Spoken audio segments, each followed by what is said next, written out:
which can be tricky when you've got a portfolio sensitive to rate changes. So how do you deal with that? Mark Freeman, CIO and Portfolio Manager at Westwood Holdings Group, joins me now.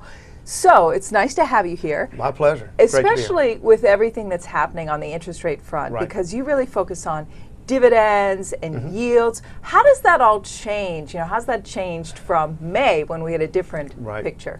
Well, I think if you kind of go back in time when rates were so extremely low, we obviously saw in the market there was a push to the very much yield-oriented components of the market. So what is changing now as rates are coming up, and what we're doing in the portfolio is, and what we really have always done, is we want the income component, but we also want a growth component, because that growth component is what I think will serve as an offset as interest rates, should they continue to rise, which we think they probably will, but that growth component will actually provide some cushion, if you will, going forward. So what asset classes are you in now? That's a great question. We actually use 8 different asset classes, and so the things that you would expect, for example, dividend-paying stocks and obviously fixed income.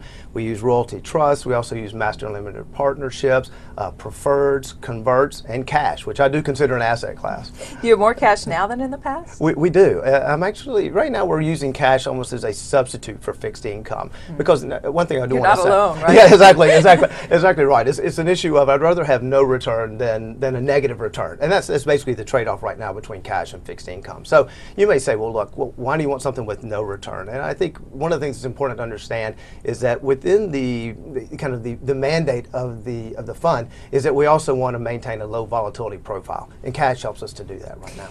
One of your biggest equity sector holdings is financials. Now, is that something you might consider adding to in a rising rate environment?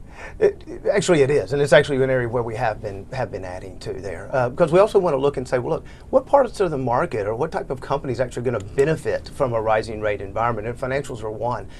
We've added USB, U.S. Bank Corp, so is a one that as the yield curve steepens. Now, they're not going to see that impact immediately, but as we look out 2, 3, 4 quarters forward, we think that impact will start to flow through.